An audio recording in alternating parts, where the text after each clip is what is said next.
Hi, guys. Welcome to another episode of Informally God. Today, I would like to talk about is God listening?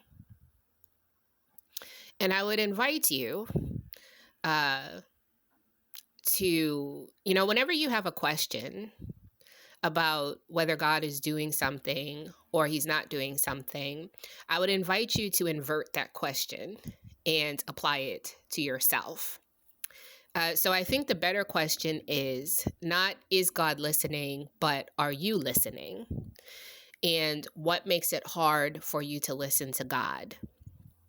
What are the things that stand in the way of you being able to listen to God?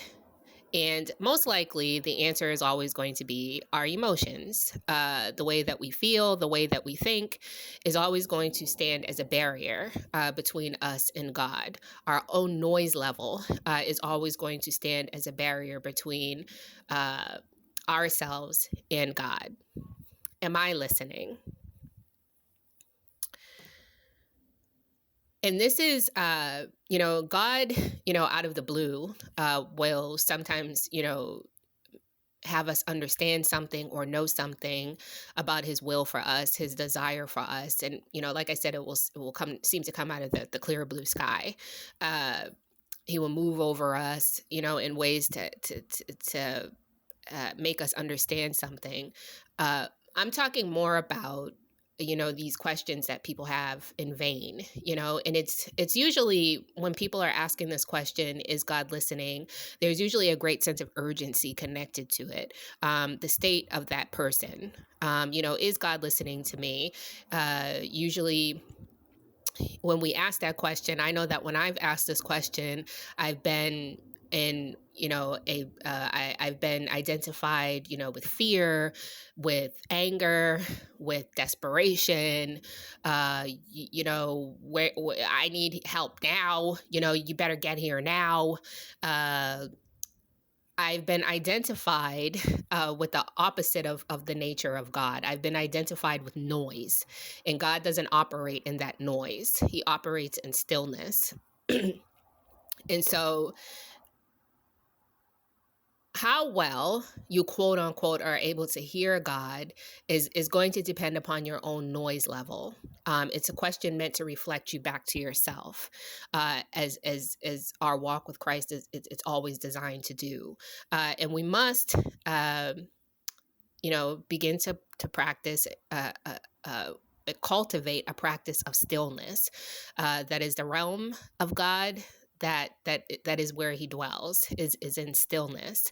And so it's really difficult for God to hear you when you come to him, and nobody can hear you above your own noise.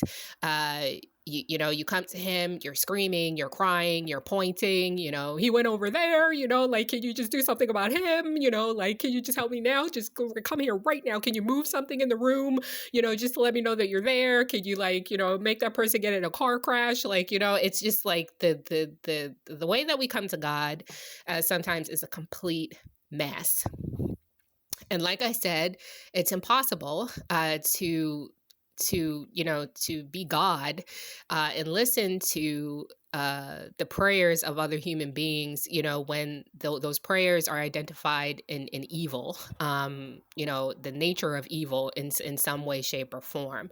Our noise comes in the form of an identification with the devil. It comes in the form of the noise of anger, the noise of fear, the noise of, everything that shows that we do not trust that God is there. Everything, that shows that we don't think he's listening. Everything that shows that we're the ones that need to sit down and shut up so that we can listen, so we can begin to listen appropriately.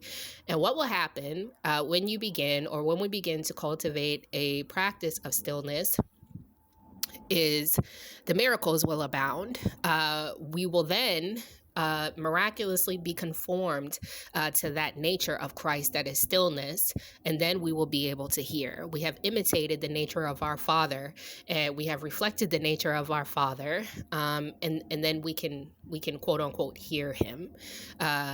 And the crazy thing about that is, the more that we reflect that nature of stillness, the less questions we ask, the less we talk, the less we want to know if God is listening, because we know that He is. We know that He is God, and of course He's listening. He's always there. He's just not going to answer us, in as according to our own will. Um, and I think that's all I really, want to say about that. Think about it in terms of, like, let's say you happen to go to Walgreens, and the cashier mistakenly shortchanged you by like $5. And it's only, when you get halfway down the street that you realize that. And the minute you realize that, instead of pausing, instead of being still, you immediately overreact, to that demon within yourself, and you stomp back to the store, and you don't even notice that when you come through the door, this cashier uh had a relieved, happy expression on their face. They were happy that you came back because they wanted to tell you that they had your money. They wanted you to listen to that. They have something for you.